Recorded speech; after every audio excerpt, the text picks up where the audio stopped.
हम पढ़ेंगे मनुष्य के हृदय की आंतरिक संरचना। मनुष्य का हृदय वक्षीय गुहा में थोरेसिक कैविटी में दोनों फेफड़ों के मध्य, दोनों लंग्स के मध्य थोड़ा बाईं ओर उपस्थित होता है। मनुष्य के हृदय का वजन लगभग 320 ग्राम, इसकी लंबाई 12 सेंटीमीटर, चौड़ाई 9 सेंटीमीटर तथा इसकी मोटाई लगभग 6 सेंटीमीटर होती है। मनुष्य के हृदय की आंतरिक संरचना 4 कक्षों में बटी होती है। इस प्रकार से मनुष्य का हृदय 4 कक्षीय संरचना है।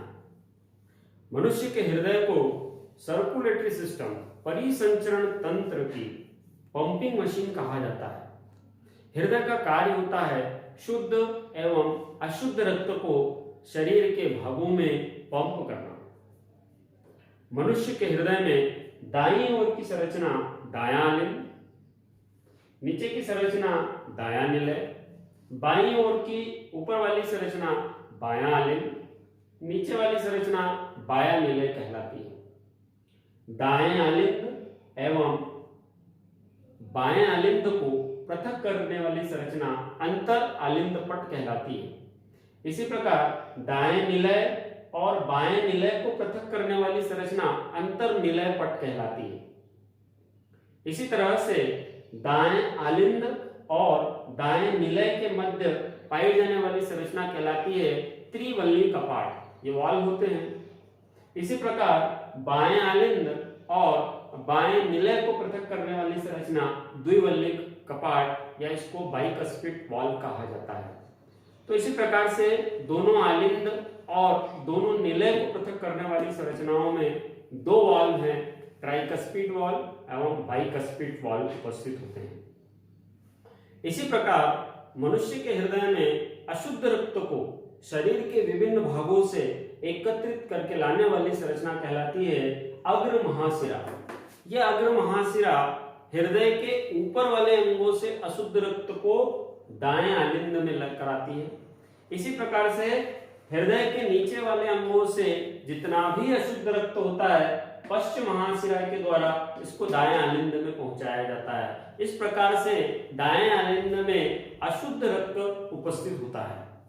यह अशुद्ध रक्त दाएं अलिंद से त्रिवल्ली कपाट के खुलने के पश्चात दाएं निलय में पहुंच जाता है।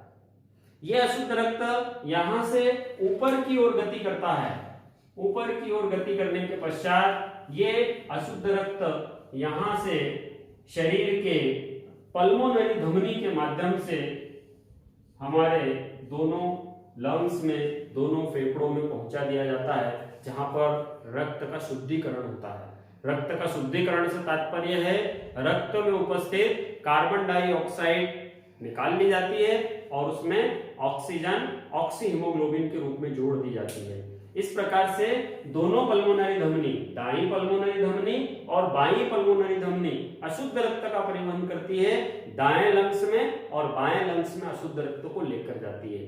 जब रक्त शुद्ध हो जाता है तो 2 शिराएं हैं, दाईं पल्मोनरी शिरा दाएं फेफड़े से, बाईं पल्मोनरी शिरा बाएं फेफड़े से शुद्ध रक्त को लेकर आती है बाएं अलिंद में। इस प्रकार से मनुष्य के हृदय में बाएं अलिंद में शुद्ध रक्त एकत्रित होता है, जो द्विवल्ली कपाट बाइकस्पिड वाल्व से होता हुआ दाएं निलय में पहुंच जाता है।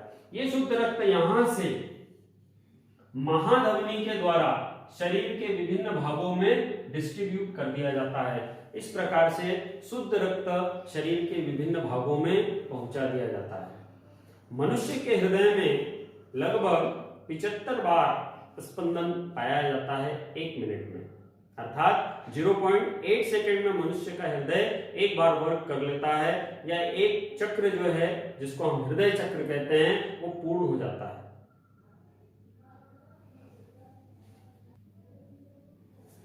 दो संरचनाएं और है मनुष्य के हृदय में।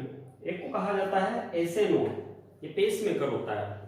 इस स्थान से ही मनुष्य के हृदय में स्पंदन के लिए विद्युत चुंबकीय तरंगें उत्पन्न होती है, जिसके कारण सिस्टोलिक और डायस्टोलिक 2 अवस्थाएं मनुष्य के शरीर में उपस्थित होती है। इसलिए यहां पर 2 ध्वनियां उत्पन्न होती है, एक होती है लब और दूसरी होती है डब।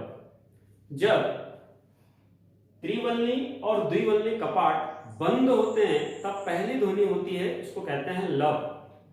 इसी प्रकार से जो अर्धचंद्राकार कपाट होते हैं, सेमी लूनर वॉल, जब ये बंद होते हैं तो दूसरी ध्वनि होती है डब। इस प्रकार से मनुष्य के हृदय में लब और डब की ध्वनियां निरंतर उत्पन्न होती है। ठीक है, थैंक यू। इस तरह से अभी हमने मनुष्य के हृदय की आंतरिक संरचना को समझा। मनुष्य के हृदय की क्रियाविधि हम अगली कक्षा में समझेंगे।